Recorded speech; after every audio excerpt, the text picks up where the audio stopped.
견고한 믿음 위에 서라라는 주제로 이제 내년 한 해가 우리 예전사에서 진행되는 그런 한 해가 될 텐데 2020년 한 해가 정말 코로나 때문에 여러 가지 많은 것들이 바뀐 해가 되었죠. 그리고 우리의 예배 형태뿐 아니라 우리의 몸가짐이나 또 마음가짐 또한 이전과는 사뭇 달라져 버린 그런 상황이 돼요.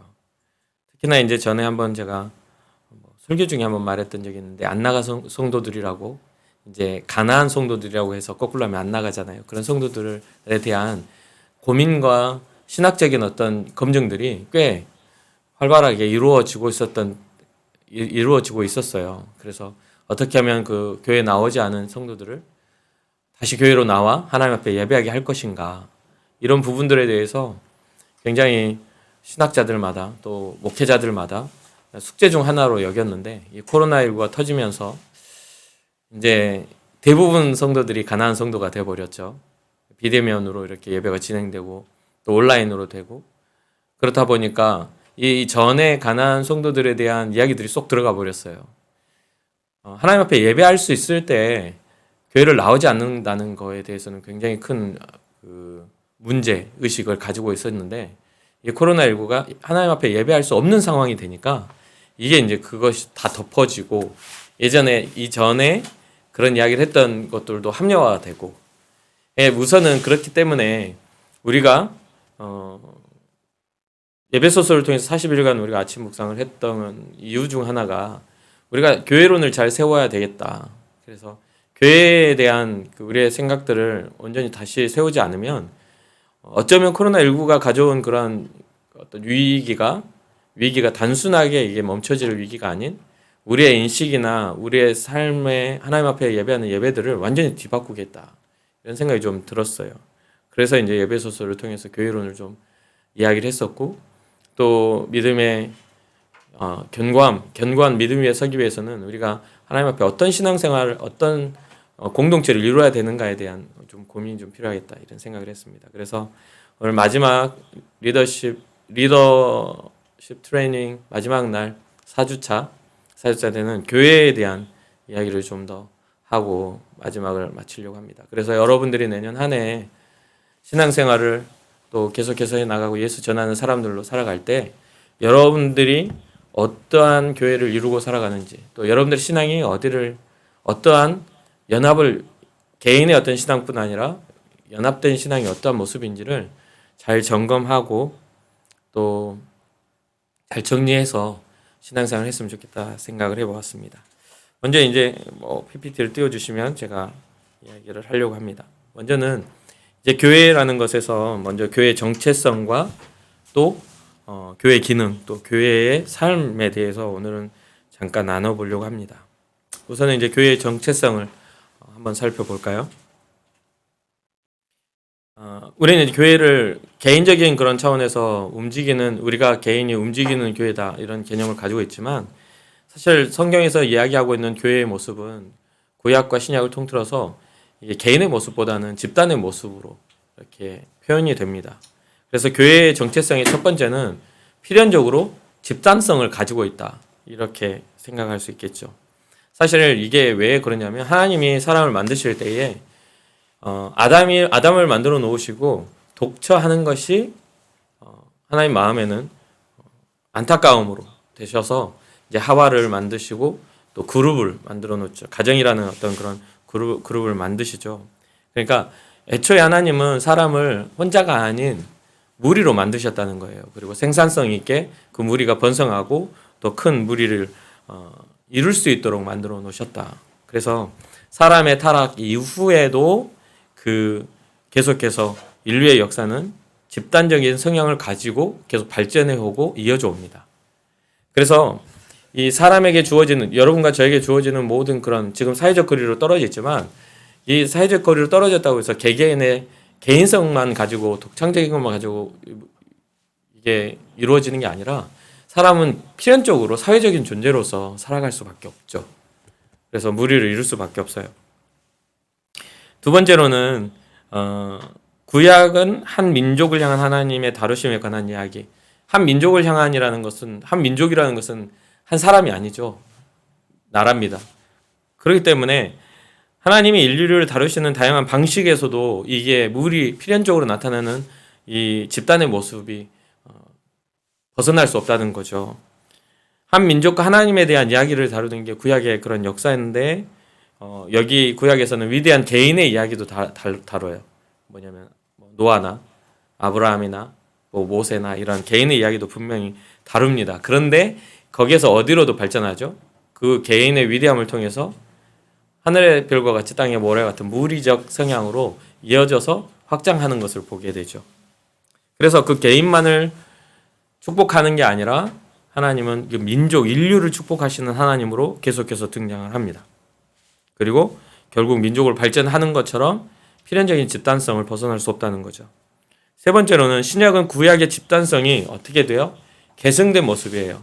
그러니까 구약에 나타난 교회의 모습, 특별하게 교회라고 하니까 우리는 이제 어떤 지금 우리가 세워놓은 어떤 예배 처소 이 정도 개념으로 생각하지만 이 신약에 와서 교회의 개념이 어떻게 되죠? 교회는 예수님의 몸이다라고 이야기를 해요. 그러면 그게 어떻게 되죠? 무리적인 어떤 그런 모양새의 모습이 아니라 그것은 바로 예수님의 몸이라는 것은 이미 의미적으로 굉장히 확장된 하나님의 나라의 개념으로 이게 확장을 해요. 그래서 신약은 구약의 집단성이 어떻게 됐다? 계승된 모습으로 나타나요. 교회 정체성이 여기에 들어있다는 거죠. 그리고 네 번째로는 이 오순절 사건을 우리가 알 수 있죠. 오순절 성령의 역사도 개인으로 나타나는 게 아니라 함께 모여 무리로 기도할 때에 성령의 역사가 일어나는 것들을 우리가 알게 되죠. 그렇기 때문에 지금 우리가 이렇게 모여있는 것, 각 처소에서 이제 이렇게 모여있는 이것도 굉장히 중요한 모임입니다. 그러니까 개인의 기도도 굉장히 중요하지만 우리가 주님이 허락하신 교회의 모습을 가지고 이렇게 무리를 이루는 거 굉장히 중요한 모습이에요. 어쩌면 이 집단적인 모습을 통해서 우리는 이 교회가 더욱더 확장하고 또 세상에 영향력을 미치는 모습으로 발전해 나갈 수 있다고 생각을 합니다. 물론 이제 이 집단을 이루어갈 때에 개인적인 체험이나 개인적인 은혜를 겪는 일 굉장히 중요합니다. 그런데 이 개인적인 체험도 결국은 교회 공동체를 덕으로 세우는 일이라고 고린도전서에서는 이야기하죠. 그러니까 은사적인 그런 부분도 교회의 덕을 세우기 위하여 은사를 이야기합니다. 고린도전서 12장에는 그렇게 나오죠. 자, 그러면 다섯 번째, 이후에 이 오순절 사건이 일어나고 성령이 충만한 역사가 120 문도에게 이렇게 임하면서 이 확장성이 이렇게 착 퍼져나가요. 근데 그 복음을, 그 체험을 가지고 개인이 퍼져나가는데 그 개인이 퍼져나가서 어떤 일이 일어나냐면 또 다른 무리를 형성을 해요. 또 다른 교회를 세우죠. 그래서 이 교회의 정체성은 뭐냐면 복음을 가진 자들이 모여 무리를 이루고 확장하는 것. 그래서 땅에 충만하고 번성하는 그런 처음 사람에게 명령하셨던 것과 같은 그런 확장성을 가진 모습입니다. 그리고 그 확장성이 어디에 근거를 하냐면 예수 그리스도의 복음에 근거를 두고 있다는 거죠. 자, 그 다음 보면 성경에 나타난 교회의 이미지입니다. 성경에서 교회를 어떤 이미지로, 어떠한 단어로 표현을 했는지 우리가 볼 수가 있어요. 첫 번째로는 하나님의 백성이죠. 이 하나님과 그 백성에 관한 그 관계는요, 구약 신학의 중심 주제입니다. 구약에 반복되는 선언을 통해 계속 표현하고 있는데, 너희를 내 백성으로 삼고 나는 너희의 하나님이 되리니. 이게 출애굽기 6장 7절, 19장 5절, 레위기서 26장 12절 등등 계속해서 그러한 내용들을 해요. 너희를 내 백성으로 삼고 나는 너희의 하나님이 되리니. 결국 교회가 세워지는 그 모습, 하나님의 백성으로서 이렇게 드러나죠.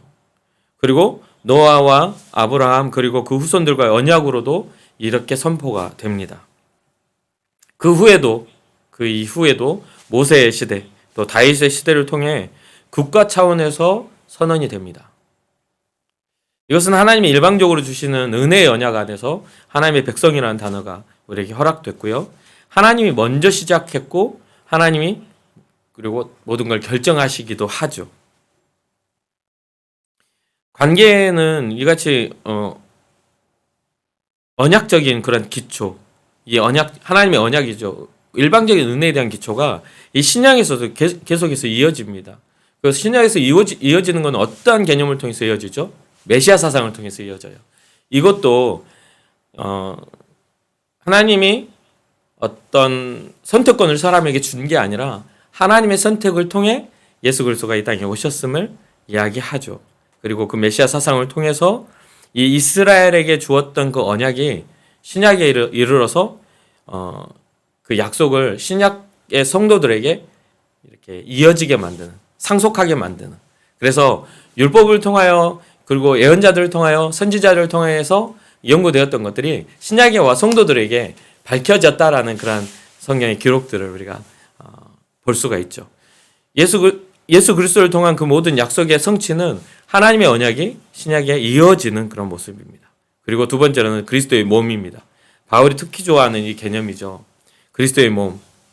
그래서 이 개념은요, 모든 하나님의 백성들이 그리스도의 몸을 공유하는 개념으로, 그러니까 너희는 그리스도의 지체다라고 해서 각자의 그런 역할을 따라 몸된 교회를 이루어가는 지체다, 이렇게 유기적인 어떤 몸을 이루는 것을 이 바울이 굉장히 중요하게 생각합니다. 그리고 이 예수 그리스도의 몸된 지체로서 이런 자격 요건은요, 주님의 부르심에 응답하는 사람들, 그리고 예수 그리스도의 부르심에 응답하고 그 예수님을 믿는 사람들을 통해서 그 몸이 이루어집니다.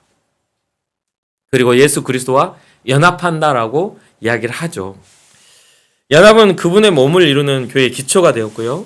유기적인 연합의 형태로 이를 통해 우리의 생명과 존재가 그분과 하나가 되는 연합이 이루어졌습니다. 세 번째 단어는 그리스도의 신부. 이거를 이제 진짜 쉽게 한마디로 하면 하나님과의 무조건적인 사랑의 관계. 그리스도의 신부라는 것은 예수 그리스도와의 사랑의 관계가 형성이 된 거예요.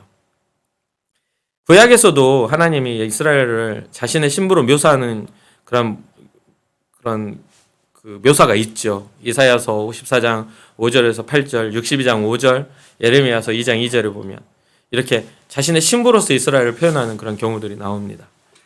그런데 신약에 와서 요한의 표현에 집중하면 이런 표현이 있죠. 요한계시록에 어린 양의 혼인 계약이 이르렀고 그의 아내가 자신을 준비하였으므로, 요한계시록 19장 7절에 이렇게 나타납니다. 그리고 그 예언은 요한계시록 21장 2절을 보면 거룩한 성 새 예루살렘이 하나님께로부터 하늘에서 내려오니 그 준비한 것이 신부가 남편을 위하여 단장하는 것 같더라, 이렇게 이제 이야기를 해요. 그러니까 이게 그리스도의 신부로서 이렇게 그리스도의 교회를 또 표현하기도 해요. 네 번째로 하나님의 집입니다. 이 비유는 구약에서 하나님의 언약궤를 보관한 성막과 이후 솔로몬이 지은 예루살렘 성전을 통해서 하나님의 임재를 이렇게 나타내는 그런 모습이기도 하죠. 그러나 성경은 이 땅의 성소가 땅과 하늘의 편만하신 하나님을 모시기에는 너무나 협소하고 그 의미가 한정적이기 때문에 충분하지 않다는 것을 이야기하기도 합니다. 역대하 6장 18절에 보면 그렇게 이야기해요. 하나님의 그 놀라운 능력과 그 놀라운 편만한 그 광대하심을 이 땅의 교회는 전부 다 이렇게 표현할 수 없다. 그 안에 담아놓을 수 없다. 왜냐하면 하나님은 온 우주보다 만물보다 크신 분이기 때문에. 그래서 이제 솔로몬 성전이 주님 오시기 전 587년에 바빌론에 의해서 무너지게 됩니다. 우리가 잘 알고 있죠. 그리고 나중에 느헤미야 시대를 통해서 그 다시 성전이 재건이 돼요.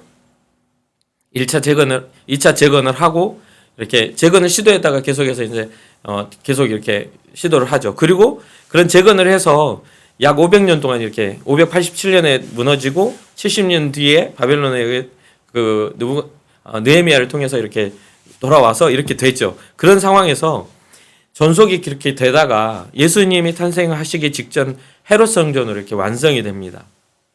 알다시피 이제 그때 당시에 예루살렘 성전 안에 들어와서 예수님께서 사역을 하실 때 그 하나님의 성전이 물건을 사고 파는 그런 것들로 변질되어서 더 이상 하나님이 그 안에 거하시지 않는다는 것을 예수님을 통해서 말씀하시게 되죠. 그러니까 이 땅의 어떤 건물적 요소가 하나님의 그 놀라운 것들을 다 담을 수 없음을 이제 알게 돼요. 그리고 예수님께서 하신 말씀이 있어요. 뭐냐면 성전을 다 허물라. 그러면 내가 몇 일 만에 3일 만에 내가 다시 세우겠다. 그 이야기를 듣고 사람들이 참담하다 하면서 예수님에 대해서 비난을 하죠. 그런데 예수님이 말씀하신 성전의 개념은 어떤 개념이에요? 건물적 개념이 아닌 하나님 앞에서 믿음의 개념, 하나님 앞에서 다시 예수 그리스도를 통해 세우시는 하나님의 거룩한 나라를 회복하시는 교회, 바로 예수 그리스도의 몸된 교회를 말씀하셨던 거죠. 그래서 그 이후에 예수 그리스도는 교회의 머리 되시고 교회는 예수 그리스도의 몸이다라고 그 개념으로 이렇게 발전하게 됩니다. 다섯 번째, 하나님의 나라입니다. 하나님의 나라와 교회는 동일시 될 수는 없어요. 그렇죠? 하나님의 나라와 교회는 동일시 될 수는 없어요. 그런데 교회가 그리스도의 말씀에 순종함으로 세워지면 교회가 하나님 나라의 통치 도구로서 사용된다는 거죠. 교회는 하나님의 나라는 아니에요. 그런데 하나님의 나라를 이루어가는 데 있어서 확장하고 통치하는 도구로서 사용될 수 있다. 그래서 이것을 동일시는 아니지만 그 같은 맥락에서 이 표현을 쓰기도 합니다. 그리고 여섯 번째, 하나님의 가족이죠. 구약에서 이스라엘을 하나님의 아들로 지칭하는 부분에서 처음 나타나는데 호세아서 11장 1절에 이렇게 나타나요. 이스라엘을 하나님의 아들로 지칭하는 부분이에요. 이는 장차 하나님의 아들로 나타날 예수님에 대한 그런 구약에 나타난 어떤 그림자와 같죠. 예언이기도 합니다. 언급이죠.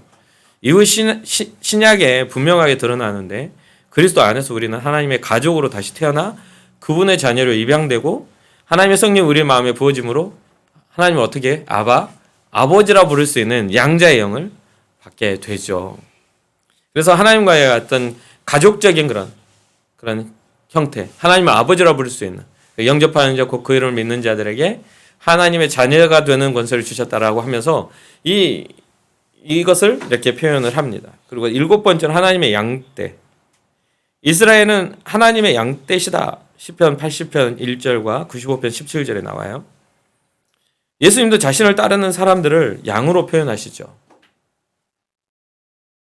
요한복음 10장에 보면 예수님이 자기를 따라오는 사람들, 그래서 양들은 주인의 음성을 알아듣는다라고 하고 또 그 목자가 아닌 도둑같이 임하는 것은 도적이라고 그 담을 넘어오는 그런 도적에 대한 경계를 하라 이야기도 하죠. 그래서 우리는 하나님의 양떼로서 무리를 이루는 그런 모습도 보게 돼요.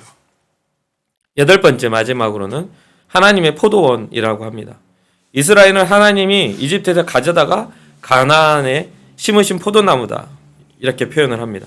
주께서 한 포도나무를 애굽에서 가져다가 민족들을 쫓아내시고 그것을 심으셨나이다. 시편 80편 8절에 이렇게 기록을 합니다. 또 예수님은 참 포도나무가 되시고 우리는 가지들이다. 그분께 붙어 있을 때 어떤 일이 일어난다? 열매를 맺을 수가 있다. 이렇게 표현을 하시죠. 그래서 이런 어떤 성경에 나타나는 교회적 이미지예요. 교회라고 딱 규명되는 게 아니라 교회적 이미지, 한 믿음으로 통용되고 한 믿음으로 해석할 수 있는 그런 공통된 그런 하나님의 마음에 합한 그룹 있죠. 그런 것들이 이렇게 표현이 됩니다.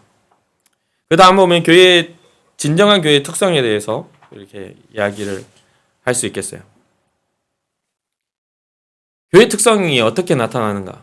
먼저는 교회라는 용어의 다양한 의미를 좀 구분해 볼 필요가 있어요.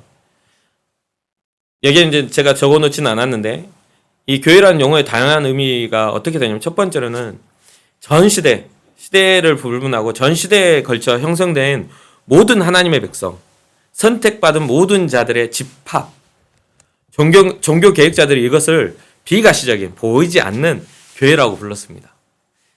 그러니까 뭐냐면 무리를 이루지 못하고 뭐 이렇게 하지 못했을지라도 이게 하나님의 백성이 되고 또 선택받은 모든 자들이 그룹을 이뤘을 때 십자가를 세우지 않고 뭔가 이걸 교회라고 명명하지 않았음에도 불구하고 믿음의 사람, 지금 여러분들의 자리에서 여러분 가정이 이렇게 믿음으로 연합하잖아요. 그러면 이제 종교 계획자들, 그러니까 성도는 이것을 두고 교회라고 이야기를 한 거죠. 되게 작은 그룹의 소단위의 교회예요. 예를 들면 지금 우리가 이제 함께 참여하고 있는 이 경우에는 우리 정현이랑 에리가 있는 이런 경우, 여기에 이제 소그룹을 이루는 가장 작은 단위의 교회라고 할 수 있죠. 그래서 성경에 보면 두세 사람 모인 곳에 주님 함께 계신다. 그런 말씀을 하시죠.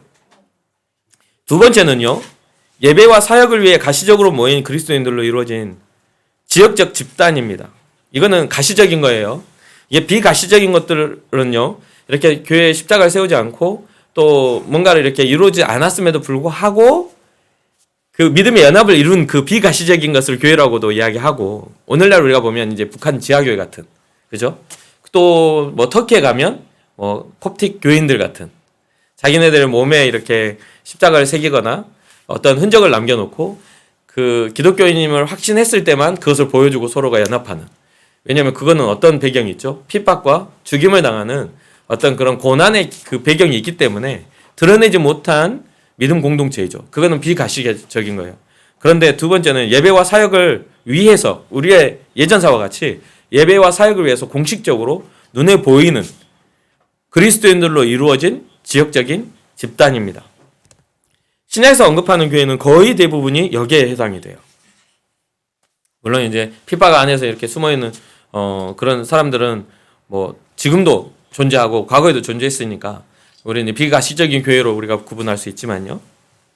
세 번째는 어느 한 시대의 세상에 존재하는 모든 하나님의 백성, 이를 가장 잘 표현한 것이 보편교회라고 이야기를 해요. 유니버셜 처치라고 이렇게 이야기를 하는데, 이것은 상당히 이렇게 좀 드물게 등장하는 개념이라고 신학자들은 이야기를 해요.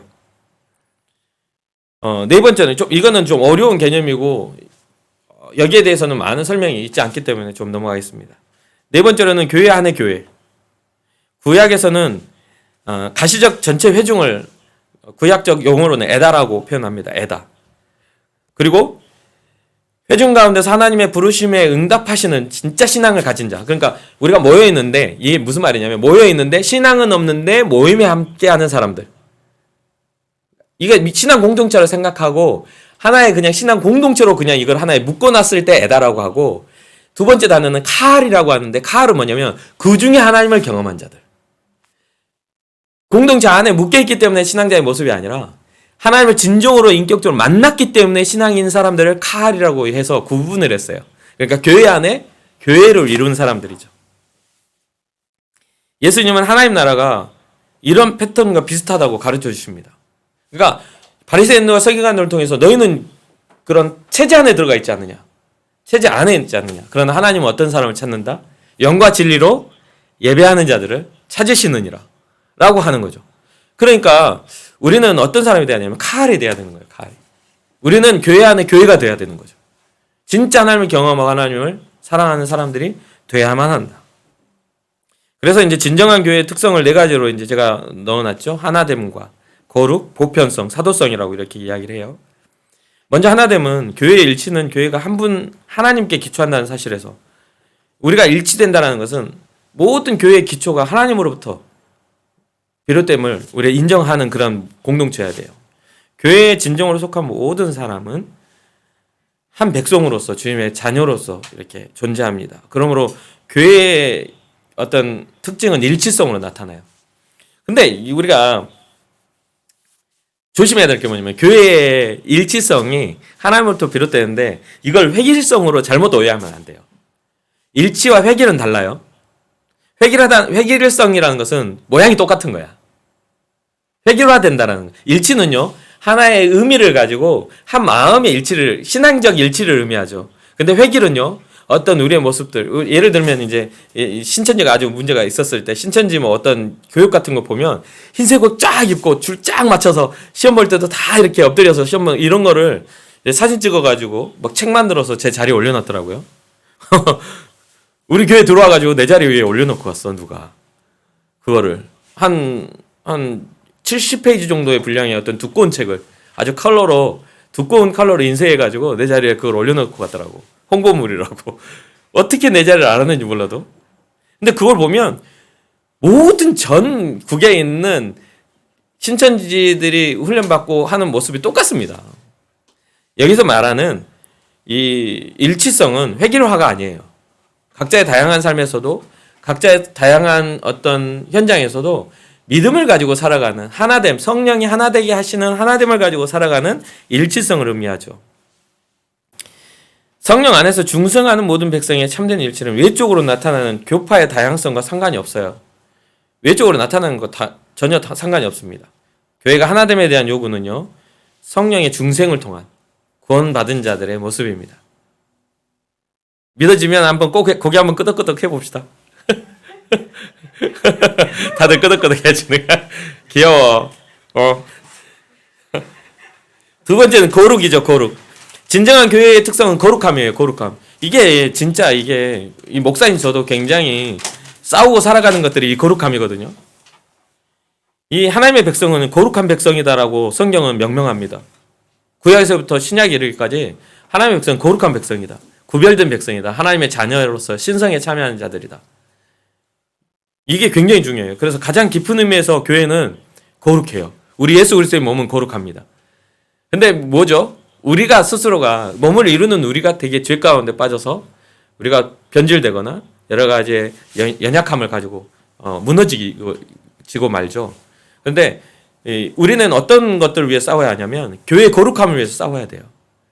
그러려면 어떤 그 싸움이라는 게 어떤 물리적 싸움이 아니라 우리 스스로가 거룩함을 회복할 수 있도록 거룩한 삶을 추구하고 은혜 안에 살아갈 수 있는 삶에, 그러니까 죄에 대한 저항력을 가지고 살아가는 것이 중요합니다. 이 교회의 거룩성을 어떻게 해서 유지할 수 있느냐? 이것은 바로 우리 힘으로는 안 되니까 어떠한 작업을 통해서 유지되냐면 예수 그리스도와 연합할 때에 우리는 거룩함을 유지할 수가 있어요. 우리 스스로는 우리의 죄를 깨끗이 씻을 수가 없잖아요. 구약에서 보면 구약에 정결례가 있어요. 정결례가. 이 위에도 이제 잠깐 설명이 나오는데 정결례를 통해서 물로 깨끗이 씻는 일들이 구약에 명령을 해요. 하나님 앞에 나오는 자들이 자기 몸을 깨끗이 씻고 더러운 것들을 빨고 죄로 삶에서 얼룩지고 더러워졌던 모든 것들을 정결하게 하라. 그런데 신약에 와서 이 죄의 깨끗함은 어떻게 되냐면, 거룩성은 어떻게 회복되냐면 우리의 몸에 묻은 먼지를 털어내는 게 아니라 우리의 중심에, 우리의 영혼에 각인되어 있는 죄에 대한, 본질적 죄에 대한 해결을 하라예요. 그것을 위하여 예수 그리스도가 오셨다. 그래서 이 거룩함을 회복하는 건 주님과의 연합을 통해서만 가능합니다.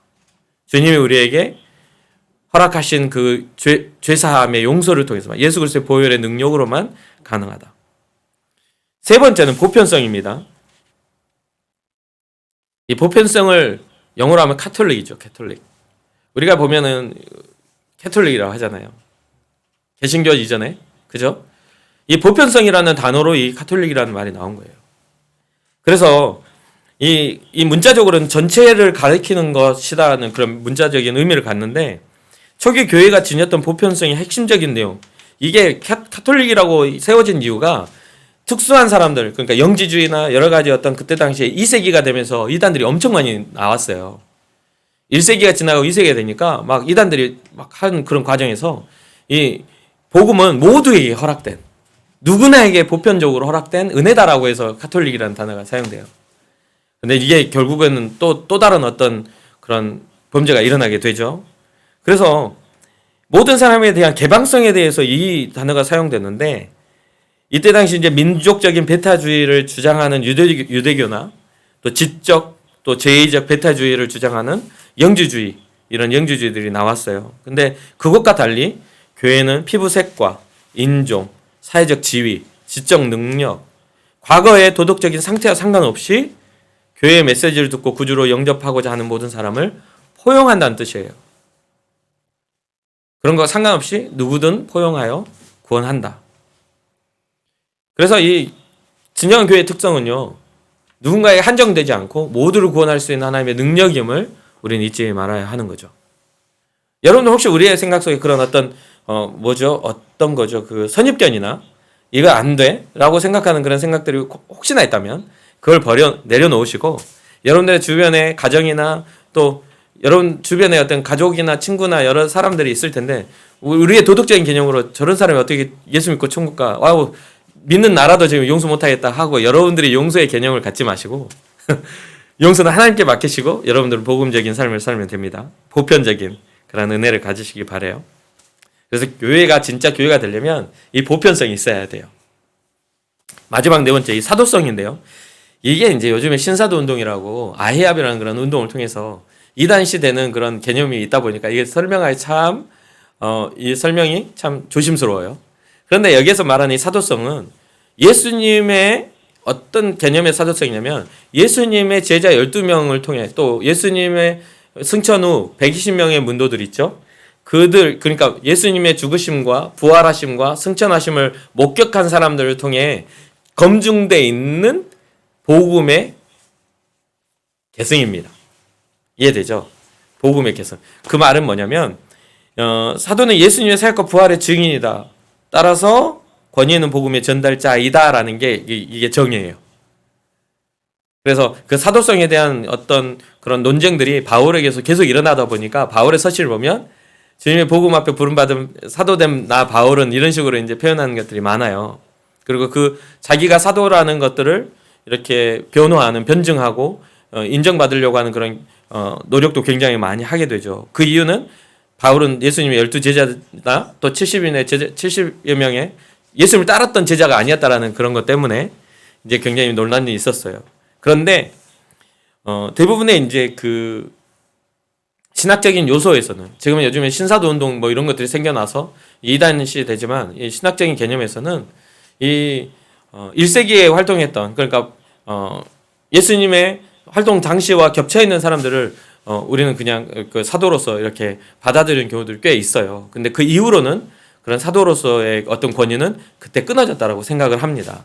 그러면 그 끊어졌다고 하는 것들이 그냥 거기서 멈추는 것이냐? 그게 아니라 그 정신과 그 증거가 계승되어져서 지금에 이르기까지 원복음적인 것에서 벗어나지 않고 계속해서 예수가 생명이다, 예수가 복음이다, 예수가 진리다라는 것들이 이어져 오는 것에 대한 그 권위입니다. 권위. 그러다 보니 어떤 일들이 일어나냐면 오늘날 어떤 일이 일어나죠?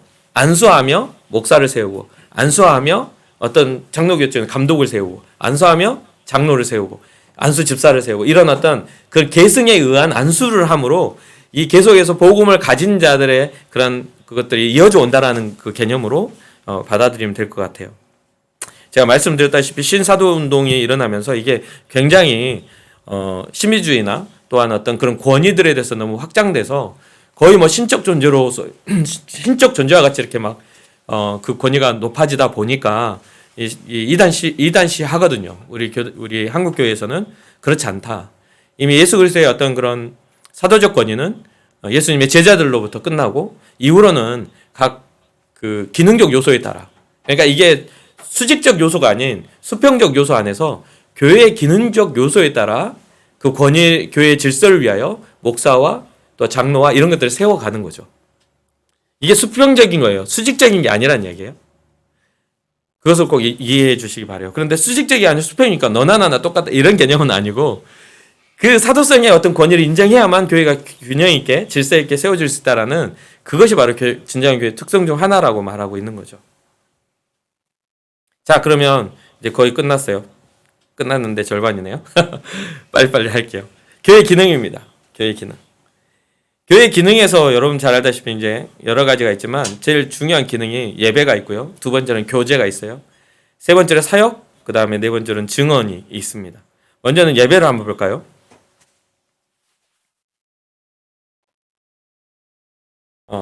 교회의 기능 중에 첫 번째가 예배입니다. 예배적 기능을 빼놓을 수가 없죠. 교회의 기능을.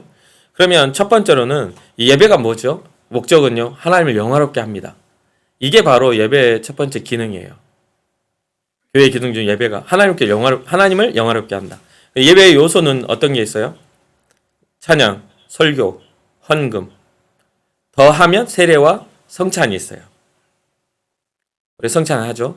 그러면 요즘에는 이제 이 찬양, 설교 여기까지 좋아요. 그리고 헌금에 대해서 다들 많이들 이렇게 뭐라고 하죠? 시험에 들지만 사실 예배의 요소 중에 구약 때부터 지금까지 오면 어떻게 되냐면 하나님 앞에 예배하는 자들이 빈손으로 오나요? 그렇지 않아요. 하나님은 빈손으로 오는 사람들의 그 발걸음을 받지 않으셨어요. 왜냐하면 하나님은 경배의 대상이기 때문에 어떤 그런 그 경배의 그 모습들을 이렇게 표현하는 것에는 이 예물이 있었어요. 예물이. 그렇기 때문에 여러분들이 혹시나 그 하나님 앞에 예배할 때 그 예물을 준비할 때는 하나님을 경배하는 입장에서 해야 되고, 여러분들 그 예물을 하면서 교회에다 무슨 어떤 기부한다 이런 생각으로 하지 마세요. 그런 생각을 하면 정말 슬픈 일이죠. 정말 슬픈 일이에요. 이때 당시에 이제 레위 지파 여러분들 알다시피 레위 지파가 어떻게 해서 생계를 유지했죠? 11개의 지파가 10의 1조를 레위 지파를 위해서 보내왔죠. 나중에 느헤미야 시대에 예루살렘 성전이 바빌론에서부터 이제 페르시아죠. 페르시아에서 회복돼 가지고 성전 건축하러 왔는데 더 이상 제사를 제대로 드릴 수가 없고 제사장들이 레위인들이 남아 있지 않았어요. 그 이유를 뭐냐고 봤더니 이 레위인들이 삶을 위해서 잘 농사 짓고 양치고 살고 있는 거야.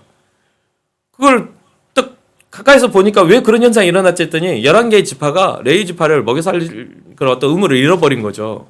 그러니까 어떻게 해요? 살려면 자기네들 또 일해야지. 그래서 나중에 보면은 그 회복 운동을 일으키기도 해요. 이 헌금이라는 것은 여러분들이 헌금을 예비하고 준비할 때에는 이것을 통해서 앞으로 여러분의 삶에 있어서 이 교회를 통하여 복음이 흘러가는 통로라고 생각하시면 돼요. 선교사님들을 보낼 때에도 마찬가지고요. 또 교회를 섬기는 저 같은 목회자도 사렙이라고 이야기를 하죠. 참 그게 가슴 아픈 일인데 그 사렙이라고 표현하는 것들이 좀 맞나? 혼자 생각은 많이 해요. 근데 레위 지파로서의 살아가는 제사장으로 살아가는 입장에서는 이게 크고 작고를 떠나서 좀 이게 현실적인 부분이기 때문에 그래서 요즘에는 이제 그런 것들이 잘 안 돼서 자비량으로 자기가 일하면서 살아가는 목회자들도 꽤 많이 생겼어요. 특히나 코로나19로 인해서 교회가 문을 닫게 되고 이런 현상들이 나니까 그런 부분들이 굉장히 많이 드러나게 돼요. 그런데 찬양, 하나님 앞에 진짜 찬양은 빼놓을 수 없죠. 설교, 하나님의 말씀 빼놓을 수 없어요. 그다음에 헌금, 복음이 흘러가는 통로로서 여러분 사용되는 도구라고 생각하면 되는데 이렇게 생각하기 이전에 어떤 거요? 하나님 앞에 드려지는 예물이다. 이 개념을 꼭 가지고 계셔야 돼요. 이 예물을 통해 하나님은 복음의 일들을 이루어 가신다. 이런 개념이요. 그리고 세례와 성찬 부분입니다. 예배의 특징은 세 가지 간단합니다. 첫 번째는 살아계신 그리스도가 예배 가운데 임재하신다. 여러분들 예배를 드릴 때 이런 마음이 있어야 돼요. 지금 우리 주님이 이 예배 중에 임재하신다. 우리 주님은 예배 중에 함께 하신다. 이 개념을 가지시고 두 번째는 성령이 예배에 능력을 부어주신다. 성령의 주도하심에 대한 이야기예요. 우리의 예배를 성령께서 이끌어 가시고 그냥 단순하게 집합체의 모임이 아닌 하나님의 거룩한 회중의 모임이 될 수 있도록 성령께서 능력을 베풀어 주신다. 세 번째로 회중이 사랑의 교제의 정신으로 충만해진다. 이 교제는 하나님과 나와의 교제이기도 하고 또 회중들 간의 교제이기도 합니다. 그런 부분들에서 교회의 기능적 요소가 예배로 나타나죠. 두 번째로는 이 교제에 대해서 이야기를 할게요. 교회의 기능 두 번째가 교제예요.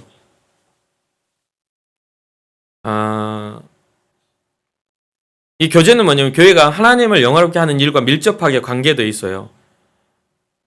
왜 그렇게 밀접하게 관계되어 있는가? 이 말씀을 제가 적어놨죠. 그러므로 그리스도께서 우리를 받아 하나님께 영광을 돌리심과 같이 너희도 서로 받으라. 그러니까 뭐냐면 이 교제는요. 주님의 몸된 교회가 연합하게 만듭니다. 우리는 연합체잖아요. 서로의 어떤 다양함을 가지고 하나의 몸으로 연합한 연합체죠. 그리고 그것을 주님은 명령을 하셨어요. 주님 우리에게 말씀하시죠. 신앙적인 교제, 여러분들이 꼭 기억해야 되는 게 신앙적인 교제는 하나님의 생명에 함께 참여하는 것에 기반을 둬야 합니다. 그러니까 교제적인 그런 부분들이 있어서 여러분들이 신앙적 요소로 교제해야 돼요. 그리고 더 발전해서 그 신앙이 하나가 되고 한마음이 되고 또 서로 간에 어떤 좋은 호감으로 발전해서 뭐 같이 어떤 미래를 꿈꿔볼 수도 있겠지만 그것은 나중의 일이고요. 먼저는 여러분들이 이 교제하는 교회 안에서 교제하는 그 교제의 모든 중심과 가치관이 어디에 있어야 하냐면 바로 우리에게 주신 하나님의 생명에 참여하는 것에 그 중심을 둬야 합니다. 자, 이 교제를 하라고 하니까 그리스도의 사랑으로 하라니까 막 무한정으로 사랑해야 된다 생각하는 사람들 종종 생겨나는데 굉장히 이 성경은요 이 부분에 대해서도 범위를 정해 놓으세요. 첫 번째는 이 교제 한계 범위를 어떻게 정해 놓았냐면 극단적인 잘못을 범하는 사람들과는 관계를 끊어라. 극단적인 범죄가 뭐죠? 극단적인 잘못이 뭐죠? 형제를 살인하는 자, 형제를 간음하는 자. 그러니까 하나님이 싫어하는 여러 가지 어떤 그런 율법적 요소들이 회개치 않고 계속 이루어지는 사람들과의 관계는 끊으라고 말을 합니다. 이해되죠? 우리가 무한정으로 막 품어 안아줄 수가 없어요. 그것은 교회 개인으로는 할 수 있을지 몰라. 그런데 교회 공동체 안에서 사람을 죽이고 다는 사람을 품어 안고 안 죽인 것처럼 숨겨줄 수는 없는 거잖아요. 그런 부분들에 있어서 그런 부분들에서 관계를 끊으라 하고요. 두 번째로는 사도들의 가르침을 부인하는 자들과 교류를 단절하라라고 해요. 이때 당시 사도들의 가르침이 어떤 부분이냐면 예수가 부활하셨다. 예수가 살아계신 하나님의 아들이시다. 그러니까 초대교회 특징으로 나타난 게 예수 그리스도가 죽은 자들 가운데 3일 만에 부활했다는 말을 사도들이 증언을 했어요. 그러니까 사도행전에 보면 그 말 듣기를 싫어하는 유대인들이 사도들을 핍박합니다. 그리고 그 말 듣기를 싫어하는 다른 종교의 다른 문화의 사람들이 그 말을 하지 못하도록 만들어요. 예수 그리스도가 다시 살아나셨다라는 부활의 복음을 전하지 못하게 했다라는 게 특징이에요. 그 말은 이제 뭐냐면 이단들과는 교류를 단절하라고 말하고 있는 거죠. 그러니까 여러분들의 삶에 있어서 신앙생활에 있어서 교제한다고 하는데 이단들과 교제하면 안 되고요. 그리고 극단적인 어떤 도덕적으로 극단적으로 잘못한 사람들과 이렇게 교제를 해서는 안 되죠. 그런 지혜롭게 잘 끊어내야 돼요. 자, 교회의 기능 사역입니다. 초대교회에는 섬김을 통해서 이 사역이 확장이 됐거든요. 초대교회에는 이 섬기는 일은 하나님께 영광을 돌리는 또 하나의 수단이기도 했어요. 그래서 이 안디옥 교회가 선교와 또 섬김의 일을 잘 감당함으로 최초로 어떤 타이틀을 얻죠? 그리스도인이라는 타이틀을 얻죠. 안디옥 교회가 선교와 복음을 전하는 일을 잘 감당해서 주변을 잘 섬겨서 그리스도인이라고 해요. 그 뭐냐면 이 사역 중에 이 섬기는 사역 이게 굉장히 중요해요. 여러분들은 지금 교회 안에 섬기는 자들로 리더들로 세워졌잖아요. 굉장히 중요한 일을 지금 감당하고 계시는 거예요. 그래서 이때 당시에는 이 섬긴다는 말이 굉장히 미련한 말 중 하나였거든요. 뭐냐면 이 헬레니즘 이때 당시 로마 문화에서는요. 이 섬긴다는 말은 이방 세계에서는 받아들여지지 않았던 거예요. 왜냐하면 이 힘의 논리로 해서 나라를 정복하고 다스리고 로마인 이외의 다른 사람들은 굉장히 이렇게 핍박받는 그런 시대잖아요. 그 권위가 없는 시대였잖아요. 그런 시대다 보니까 이때 당시엔 타인을 복종시키는 권위를 가진 것을 더 중요시 여겼던 시대이기 때문에 예수님의 겸손의 사상이 잘 놀라운 일이에요. 섬기는 자에 대한 사상이 예수님이 말씀하신 섬기는 자의 이 사상이 굉장히 이때 당시 받아들여지지 않았던 그런 사상임에도 불구하고 예수님께서는 이 땅에 섬기는 자로 오셨고 우리를 섬기셨고 또 가난한 자와 고아와 과부와 병든 자들을 돌보시고 친구가 되어주셨던 그런 상황들을 볼 수 있죠. 그러면 교회 사역 중에 성경이 가르치고 있는 사역 세 가지를 제가 말씀을 드릴게요. 첫 번째는 성령의 은사입니다. 이 세 가지 중 첫 번째가 성령의 은사. 성령은 새 생명을 주실 뿐만 아니라 모든 믿는 자에게 특별한 은사 혹은 사역을 나눠주신다. 그러니까 여러분들이 정말 교회의 기능적 요소의 사역적 요소를 잘 하기 위해서는 성령이 허락하신 은사가 여러분들에게 나타나야 됩니다. 여러분들이 기도하실 때는 항상 그런 은사를 구해야 돼요. 여러분 어떤 무리의 리더가 되기 힘들다거나 어떤 일을 섬기는데 뭔가 여건과 상황이 안 된다. 그러면 하나님 이것을 감당할 힘을 내게 주옵소서 하는 성령께서 돌보시는 은혜에 대해서 간구를 해야 돼요. 굉장히 중요한 기도의 제목이죠. 두 번째는 전문 사역입니다.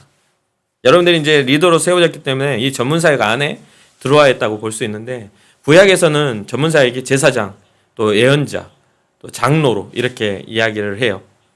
신약에 와서는 장로, 감독, 집사, 전도자, 목사, 교사 이런 식으로 구분을 해서 나타납니다. 자, 이 사역체계에 있어서 전문 사역체계에 있어서 구약에서는 조금 민족적인 우두머리 개념이 크다 보니까 그 각 지파의 우두머리 개념이 크거든요. 그 지파의 어떤 대장 이런 개념이 크다 보니까 약간 수직적이었던 것 같아요. 그런데 신약에 와서는 그런 어떤 수직적인 개념보다는 권위의 개념이긴 한데 권위 이양이겠죠. 하나님의 권위를 장로나 신약에 있어서 그 초대교회에서는 감독이나 집사나 전도자들, 목사들에게 자기의 어떤 영적 권위를 이양하고 그들의 어떤 가르침과 그런 다스림을 이렇게 받는 어떤 권위의 이양인데 현대에 와서는 이게 사역적인 체계가 어떤 아까 말했던 수직적인 그런 개념이 아니라 전문 사역과 평신도 사역의 구별은 본질상 어떤 기능적 요소라는 거죠. 기능적인 요소. 지금 이 상태에서도 물론 이제 굉장히 이제 교회 질서를 위해서는 그 질서가 유지돼야 되는 건 사실입니다. 어떤 당의 권위, 기본적으로 사회적으로 세워져 있는 법적 권위거든요. 이거는 교단 법이기도 하지만 여러 가지 그 법적인 사회적인 법 안에서도 이 교회가 가지고 있는 당의 권위는 사회적 법 안에서 통용되는 교회 질서의 권위이기도 합니다. 그래서 이 교단 안에서도 교단 헌법이나 이런 것들이 있어가지고 이게 사회적인 법의 통용에도 이게 허락이 되는 그런 범위 내에서 이게 다 정리가 돼 있거든요. 그렇지 않으면 어떻게 되죠? 아무나 이 질서가 없이 아무나 그 교회의 질서를 훼손시키기 때문에 그런 분명히 세워놨어요. 그러나 본질적인 그런 본질상으로는요, 이게 어떤 위아래 상하의 개념이 아닌 기능적인 것이라고 생각하시면 돼요. 여러분들 그런 부분들에 있어서 잘 세워지면 될 것 같아요. 좀 어려울 수도 있겠네요. 저는 이제 그런 바탕 안에서 살아왔다 보니까 이게 어렵지 않은데, 이걸 이제 새롭게 신앙생활을 해 나가는 여러분들, 또 이것을 새롭게 받아들이는 분들은 좀 어려울 수도 있겠어요. 그런데 여튼 하나님께서 교회를 세우는 그 과정에서 그런 어떤 질서를 위하여 그거 세워놓으셨다 생각하시면 됩니다. 그리고 교회 밖 사역, 교회 기능적 요소가 교회 밖의 사역은 뭐냐면, 예수님의 사역은 그분과 원수가 된 사람들을 향해 있었다라는 거죠. 우리가 지금 교회 사역을 볼 때에 가끔 우리가 착각하는 게, 우리가 전도할 수 있는 사람, 우리가 구원할 수 있는 사람, 우리가 손을 내밀어 줄 수 있는 사람, 우리의 개념 안에서 그것을 결정하는 경우들이 꽤 많아요. 그런데 예수 그리스도는요, 애초부터 예수 그리스도를 받아들이지 않는 시대에 오셔서 2000여 년이 지난 주님과는 전혀 상관없는 우리에게 찾아오셔서 구원하시는 굉장히 확장되고 놀라운 확장된 사랑을 하고 계심을 꼭 잊지 말아야 돼요. 여러분 혹시 직장이나 또 여러분 사회적인 어떤 상황이나 원수 같은 사람이 있습니까? 그럼 용서해 주세요. 예수 그리스도의 이름으로 용서하시면 원수 갚는 일은 하나님이 하실 일이고요. 우리가 용서하면 용서할 때 우리 주님 우리를 사랑하시는 그런 은혜가 있을 줄 믿거든요. 저도 삶을 통해서 이제 목회자로 살다 보니까 개척도 하고 뭐 이런 간증들이 있었잖아요. 그런데 개척할 때 같은 교회에 섬겼던 집사님들이 한 서너 분이 와가지고 저를 아주 뒤통수 거나게 쳐서 사기치는 그런 사건들이 있었어요. 그런데 그렇게 해놓고 바로 개척하는 바로 옆에 한 300m도 안 되는 곳에 살아. 계속 돈을 요구하고 계속 그런 어떤 개척을 지원해 주는 사람들 중간에서 돈을 이렇게 착복하는 일들이 이렇게 보여지는데 그런 게 보여요. 그럴 때 정말 마음이 괴로웠지만 다시 한번 예수 그리스도의 그 은혜를 가지고 지금까지도 그들을 미워하거나 원망하거나 그런 마음이 없이 잘 살아가고 있는 것 같아요. 다 하나님의 섭리가 있다고 믿으니까. 그리고 그들의 삶을 축복했던 기억이 납니다. 그러면서 생각했던 게 뭐냐면, 주님 제가 끝까지 축복했으니까 제 삶도 주님께서 축복하셔서 미움받지 않고 미워하지 않고 또 용서받고 용서할 수 있는 삶을 살게 해달라고, 또 사랑할 수 있는 삶을 살게 해달라고 이렇게 기도를 했었는데 지금까지 잘 살고 있는 것 같아요. 그러니까 여러분 만나는 복을 누리고 있지 내가. 그렇죠? 그러면 고개 한번 또 끄덕끄덕 해봐. 좋아. 자, 교회의 기능적 요소 네 번째 증언입니다. 이거는 좀 이제 마르티리아라는 그런 마르티스라고 우리는 예전에 우리 대학교 다닐 때 그런 동아리가 있었는데, 증인들이라는, 이게 마르티리아의 그 복수형으로 마르티스라고 이렇게 하는데, 이 증인의 삶의 특징이 바로 교회의 중요 특징이에요. 기능적 요소예요. 뭐냐면 증언의 소명이죠. 주님의 복음, 예수 그리스도께서 사도들에게 마지막 명령하신 뭐죠? 너희는 가서 모든 족속으로 제자를 삼아 아버지와 아들과 성령의 이름으로 세례를 주고, 땅끝까지 이르러 증인되라는 이야기잖아요. 이게 바로 증언적 요소가 이 교회 기능적 요소 빠지면 안 돼요. 복음을 증거하는 일을 멈추면 거기는 더 이상 교회가 아니야. 이해가 되시죠? 그러니까 우리의 삶에서 우리가 개인이 움직이는 교회가 되려면 우리의 삶이 예수 그리스도의 복음을 증언하는 삶을 살아가야 돼요. 그 특징을, 기능적 요소를 잃어버리면 안 되는 거죠. 마르티리아, 이게 법적인 맥락에서는요, 누군가를 변호하는 이 말이에요, 말. 이것은 어떤 증거물이 아니고 구두 증언이야. 구두 증언. 말로 하는 증언. 제 복음 증거 사역은요, 신약 교회가 새 이스라엘이 되어 구약 이스라엘이 이루지 못한 과업을 물려받는 겁니다. 구약 이스라엘이 이루지 못한 게 뭐죠?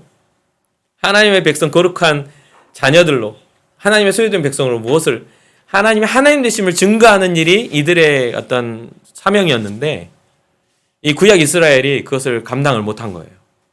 그래서 신약에 이게 이양되면서 여러분과 저에게 하나님의 놀라우신 구원을 증언할 뭐를 줬어요? 사명을 주셨다. 이게 바로 교회의 기능입니다. 신약의 기록, 복음 전도와 목회 사역을 희생적으로 수행했던 선교사와 복음 전도자들의 기록임을 잊지 말아야 돼요. 이 신약 우리가 신약 성경을 읽고 있잖아요.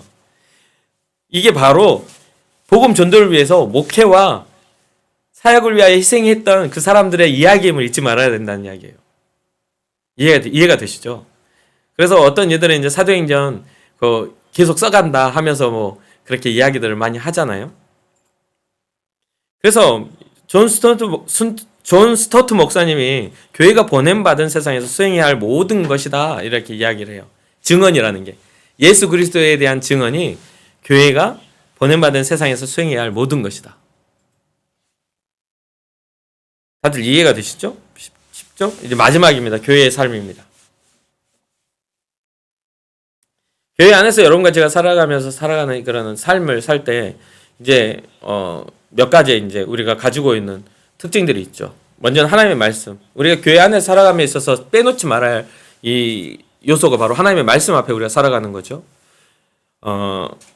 먼저는 이제 강해 설교. 강해 설교라는 것은 하나님의 말씀을 풀어서 하나하나 단어 하나하나 풀어서 이 설교를 하는 건데, 사실 이 강해 설교는 이게 초대 회중 설교와 같아요. 뭐냐면 이때 당시 초대교회가 회당에서 할 때는 이제 그 보면은 이제 에베소서 같은 데서 이제 두란노 소원 같은 데서 바울이 이제 강론할 때에 그 말씀을 풀어서 이렇게 강론을 했잖아요.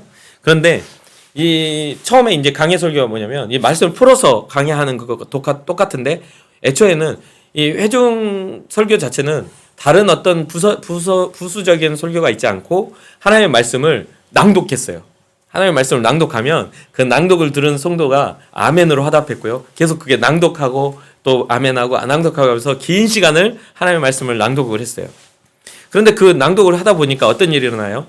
구약에 그 예언됐던 것과 신약에 성취된 예수 그리스도의 그 복음이 어떻게 돼요? 일치가 잘 안 되는 거예요. 이해가 잘 안 되는 거예요. 사람들이. 이게 잘 이해가 안 되니까 이것을 깨달아 안 사도들과 또 예수님의 제자들, 그때 당시에 디아스포라로 퍼졌던 많은 그리스도인들이 그 회당과 사역자에서 뭐를 하게 되냐면 그 말씀을 풀어서 그것을 가르치는 사건이 일어났죠. 이게 에디오피아 내시를 만났던 빌립의 사역과 같아요.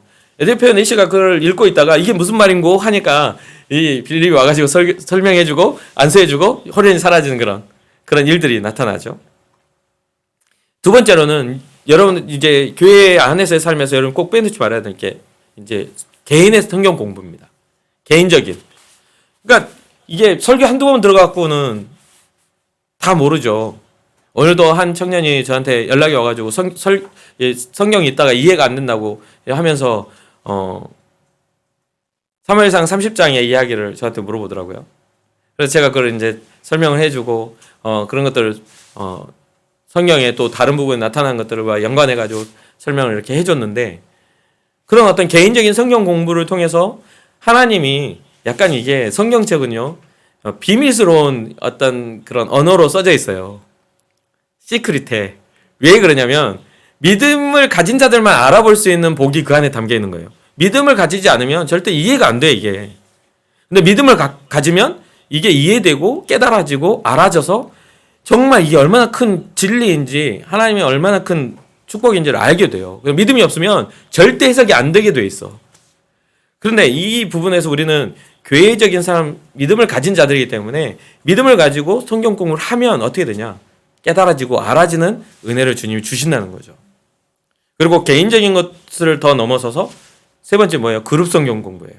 그룹은 뭐냐면 이제 초대교회가 그룹을 이루었던 이유 중 하나가 개인적인 체험을 했는데 이게 성령으로 인한 건지 이게 성령의 체험이 처음이다 보니까 이거를 증명할 수가 없는 거야. 악령의 역사도 비슷비슷하게 나타나거든. 그래서 같은 성령은 같은 성령으로 알아본다라는 그때 당시에 어떤 그런 성령께서 알게 하시는 은혜가 있어서 서로의 검증을 위하여 교회 그룹을 이루게 된 거예요.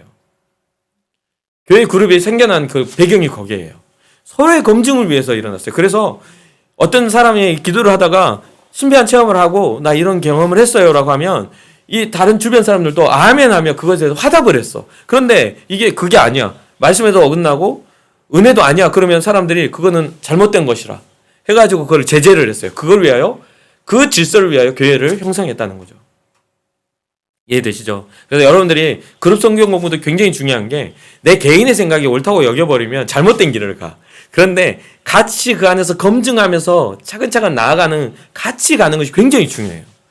그러면 어디에서 출발하죠? 강해 설교. 하나님의 말씀을 바르게 풀어헤치는 것과 하나님의 말씀에 상고하며 진짜 그런지를 알아보는 개인적인 성경 공부와 또한 그것을 확장시키고 여러분들이 그룹이 되었을 때도 힘이 있게 주의 일을 감당할 수 있는 세상을 향해 나아가는 발걸음이 힘차질 수 있거든요. 혼자보다는 둘이가 훨씬 힘이 있어. 둘보다는 셋이 더 힘이 있고 셋보다는 열이 더 힘이 있어. 열보다는 100의 힘이 있죠. 그래서 같은 기도를 할 때에도 혼자서 몸부림치는 것보다 100명이 함께 기도하는 게 훨씬 더 역사가 있고 힘이 있어. 그런 것들이 무리를 이루어서 하나님 앞에 세워진다는 거죠. 두 번째로는 성례예요.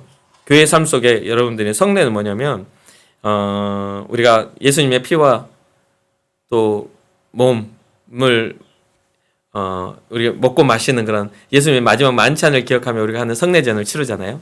떡과 포도주를 이렇게 먹고 마시는 그런 성례전.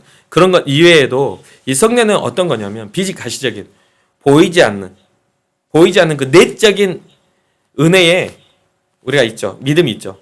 비가시적인 내적인 은혜. 그것을 가시적으로 표현하는 거야. 내가 주님의 몸에 참여합니다. 내가 주님의 고난과 피에 참여합니다라는 것을 우리의 신앙의 고백을 통해 나타나는 그런 모든 것을 성례라고 합니다. 꼭 성만찬이 아니더라도 모든 예배나 모든 어떤 세례 의식이나 모든 어떤 그런 성례전에 들어와 있는 교회 안에서 행해지는 모든 예전들이 그 가시적인 그런 행위인 거예요. 그러니까 여러분들이 코로나 때문에 지금 이 상황에 각자 퍼져 있지만 우리 예배합시다 했을 때 어떤 상황이나 이런 것들로 인해서 여러분들이 그 자리에 지금 있는 자리에서 예배할 수도 있고 또 교회에 나와 예배할 수도 있어요.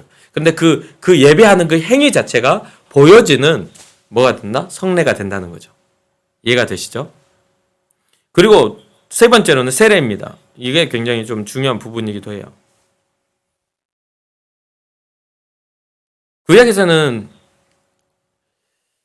아까 말했다시피 의례적인 것을 포함해서 여러 종류의 씻는 행위들이 정결례가 계속 구약에서는 이렇게 가르쳐지고 또 그렇죠. 그리고 죄로 인한 거나 또 오염과 죄책으로부터의 정화하기 위한 표현들로 물로 몸을 씻는 그런 정결 행위를 가르칩니다. 그런데 이제 신약에 와서 예수님께서는요.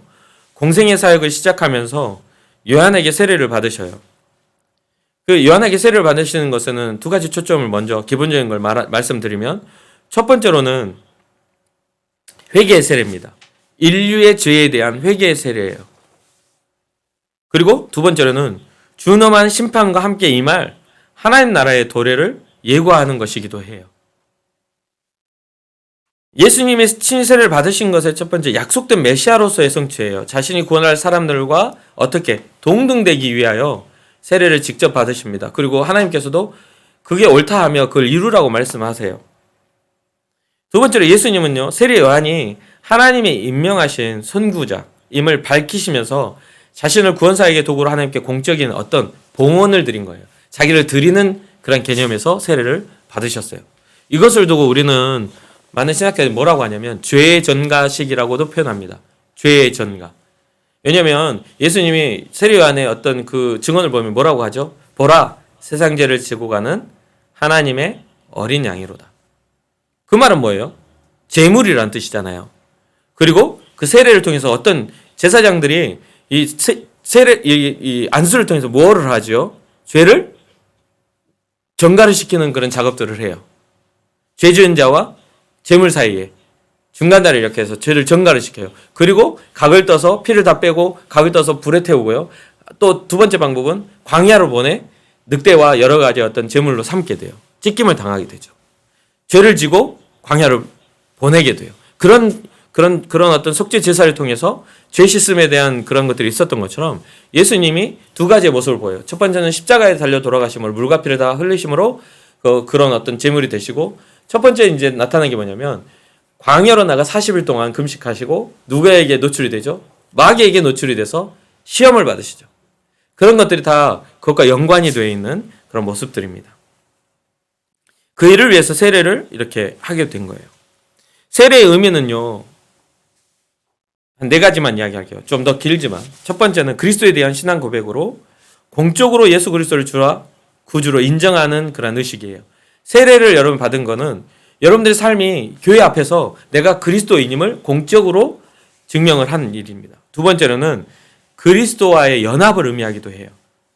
예수 그리스도가 세례를 받으시면 우리 죄를 사하셨던 그 시간과 내가 동시에 연합되어지는 그런 시간이라는 거죠. 나의 죄에 대해서 죽고 이제는 그리스도와 함께 산다라는 공적 의식이에요. 세 번째로 자기 삶을 그리스도를 위한 삶으로 봉헌하는 것이다. 예수님께서 인류의 죄를 위하여 자신을 봉헌하셨던 것처럼 우리도 주와 함께 살겠다 하는 그런 믿음의 봉헌의 행위이다는 거죠. 마지막 네 번째는 세례는 그리스도를 통한 구원의 완성된 약속입니다. 우리를 향하신 세례를 통해 우리의 죄사함을 받고 구주로 영접하는 그 순간 우리 주님이 우리의 중심에 내재하셔서 우리를 구원하시겠다는 완성된 약속이에요. 그런 것들이 그런 의미가 있어요. 교회 삶의 네 번째, 기도입니다. 우리는 예수님의 삶을 통해서 기도의 중요성을 충분히 배울 수가 있죠. 여러분 많이 알고 계시죠. 이후 사도들이 예수님이 보여준 그런 사역들을, 예수님의 보여주셨던 기도의 일들을 계속 보여줬던 것을 보게 돼요. 그리고 이게 얼마나 규칙적이고 굉장히 지속적이었는지도 우리는 잘 알 수가 있습니다. 그렇다면 어떻게 하죠? 교회의 삶에, 교회인으로서의 크리스찬으로서의 삶에서 이 기도의 요소를 빼버리면 된다, 안 된다? 안 된다. 우리도 예수님처럼 규칙적이고 지속적인 기도의 모습을 가지고 살아가야 한다는 거예요. 이해가 되시죠? 그렇다면 여러분들의 삶에 있어서 기도가 얼마나 중요한 것인지를 인지하시고 정말 규칙적인 시간을 정해놓고 다니엘과 같이 뭐 꼭 똑같은 다니엘과 같은 그런 똑같은 세 번의 시간이 아니라도 여러분들 삶에 있어서 규칙적인 시간을 통해서 하나님 앞에 기도함으로 지속적으로 하나님 앞에 구하는 삶을 살아가는 게 여러분들이 크리스찬으로 기독교인으로서의 그 능력을 행하며 능력을 소유하며, 어떤 능력이라니까 막 슈퍼맨 같은 그런 능력이 아닌 하나님 앞에서의 믿음을 지켜낼 수 있는, 믿음의 저항력을 갖는 그런 믿음을 행할 수 있는 은혜와 복이 기도를 통해서 임한다는 거죠. 그래서 능력이, 그러니까 귀신이 나가고 병이 고침을 받고 여러 가지의 기사와 이적들이 나타나는 것도 예수님 분명히 제자들에게 말씀하셨죠. 기도 외에는 이런 유가 나타나지 않는다. 그러니까 여러분 혹시 여러분 삶에 문제가 풀리지 않는 문제가 있다면 기도하십시오. 우리 주님은 분명히 들어주신다고 약속하셨습니다. 그리고 수많은 기도하는 사람들이 그 약속의 성취를 또 경험하며 살아가고 있어요. 그러니까 지속적인 기도는 굉장히 능력이 있습니다. 다섯 번째, 교제입니다. 여러분들의 삶에 또 우리의 삶에, 여러분 저도 포함해서 그리스도 안에서 사람들과 나누는 교제는요, 하나님의 백성에게 강력한 은혜의 수단이기도 합니다. 하나님 결코 그리스도인들이 고립된 삶을 살아가기를 원하시지 않고 정말 더불어 살아가며 은혜를 나누며 살아가기를 원해요. 교제의 기회가 열려있는 곳에서 혹시나 여러분들이 스스로 여러분 자신을 고립시키는 일이 일어나지 않아야 되죠. 여러분 우리 예전사는요, 교제의 기회가 굉장히 열려있는 공동체예요. 그렇기 때문에 여러분들이 누군가의 손을 내밀어 잡아주는 것도 중요하지만, 누군가가 여러분들 손을 내밀어 주는 것도 중요하지만, 여러분 리더잖아요. 여러분들이 손을 내밀어 그들을 잡아줄 수 있는, 그래서 그들의 고립되어 있는 사람들을 그 고립되어 있는 곳에서 여러분들이 건져내줄 수 있는 그런 은혜가 있기를 바라봅니다. 마지막, 고난입니다. 이제 열심히 진짜 랩하듯이 열심히 말하고 달려오고 있는데, 예. 물 좀 마시고 할게요.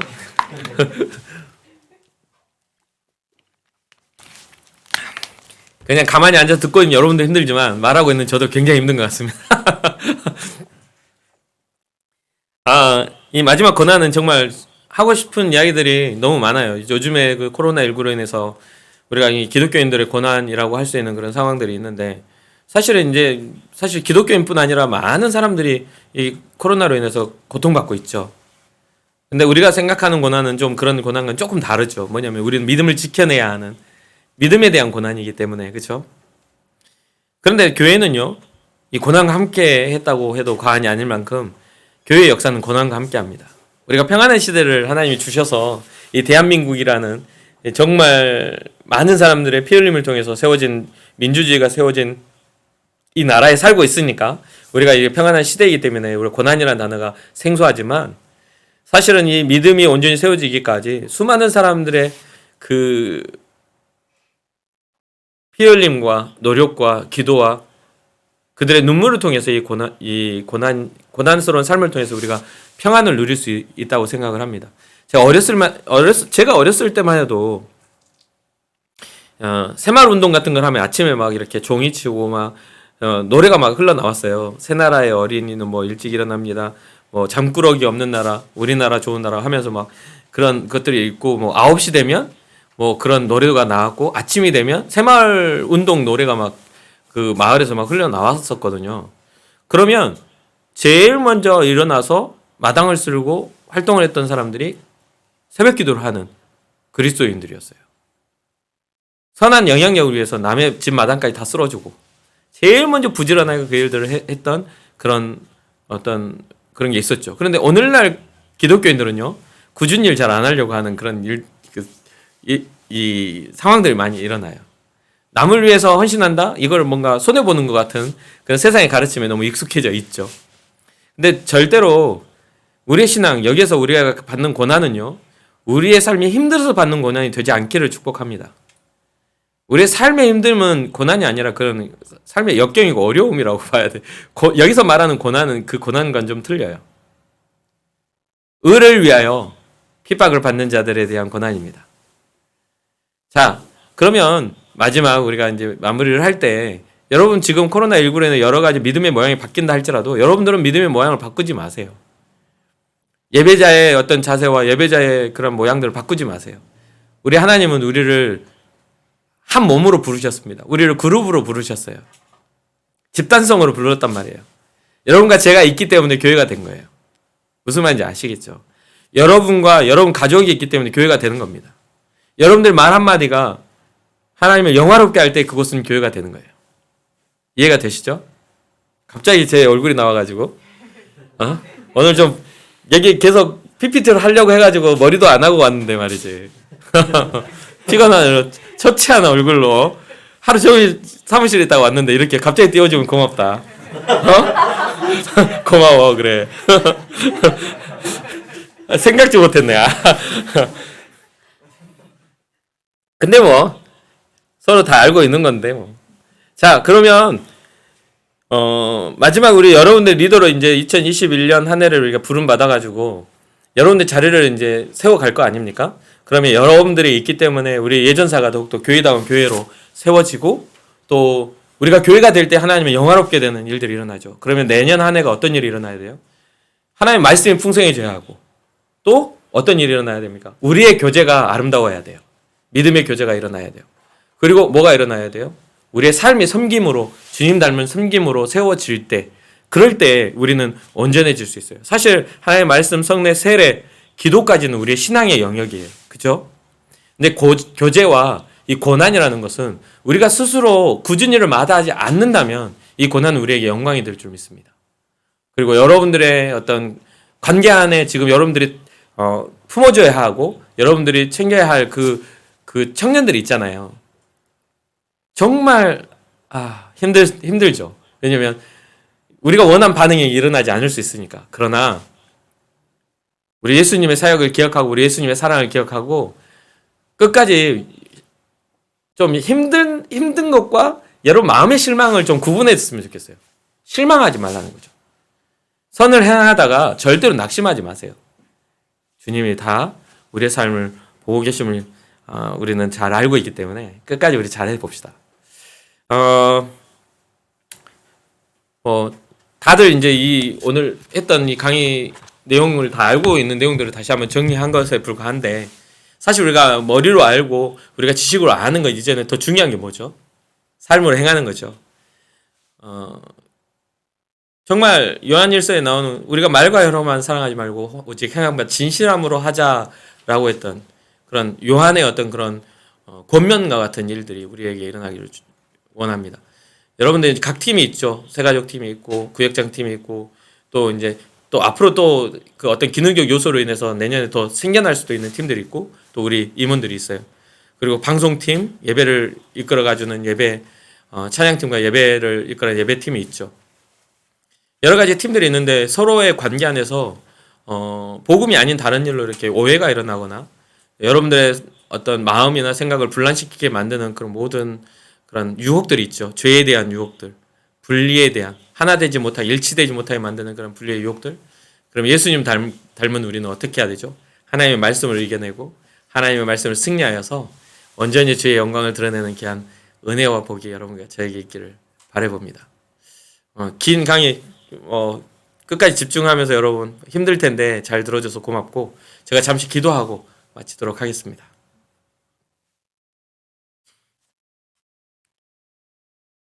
이제 말세 중에 말세라고 일컬어지는 이 시대에 우리를 부르셔서 주님의 몸된 교회를 삼아주시니 주님 진심으로 감사를 드립니다. 우리의 모든 연약함을 주님 앞에 다 내려놓고 특별히 코로나19로 혼탁하고 혼란스러운 이 시대 중에도 주님을 향한 예배와 주님을 향한 사랑을 멈추지 않는 우리 청년들이 저들의 삶 속에 세상에 나아가 빛의 소금의 역할을 잘 감당할 수 있도록 주님의 보호하심이 필요합니다. 주님 함께 하셔서 주의 놀라운 은혜가 저들을 통해 세상에 흘러가게 하여 주옵소서. 주님을 바라보는 그 시각과 주님을 바라보는 믿음이 흔들리지 않을 이유는 오직 주의 말씀에 있는 줄 압니다. 우리의 주님의 말씀에 살았고 운동력이 있어 좌우에 나래선 검과 같아서 우리의 심령과 및 골수와 우리의 모든 연약한 것들을 다 찔러 쪼개서 하나님의 새 사람, 하나님의 거룩하게 구별된 하나님의 자녀로서의 삶을 온전히 살아갈 수 있도록 우리를 변화시켜 주시옵소서. 우리는 주님이 허락하시는 새 하늘과 새 땅을 바라보는 하나님 나라의 백성입니다. 주님, 우리로 하여금 하나님이 영화롭게 하는 일에 우리의 삶을 사용하여 주시고 하나님의 영광을 드러내는 귀한 은혜와 복들이 우리의 삶에 흘러 넘칠 수 있도록 주님 역사하여 주옵소서. 각자의 상황과 환경 속에서도 믿음을 끝까지 포기하지 않는 그런 믿음의 사람들 주님 지켜주시고 저들의 삶에 주님의 선하신 귀한 열매가 맺어질 수 있도록 축복하여 주옵소서. 마지막으로 각 가정에 하나님 은혜와 복을 더하셔서 코로나19로 인한 어려움들이 잘 지나가게 하시고 단 한 사람도 이러한 바이러스로 인하여 건강이 위협받거나 또 삶의 터전이 위협받지 않도록 은혜와 복으로 채워 가시옵소서. 함께 계실 주님 영광 받아 주실 줄 믿습니다. 함께 하실 줄 믿사옵고 이 모든 말씀 예수님의 이름으로 축복하며 기도합니다. 아멘.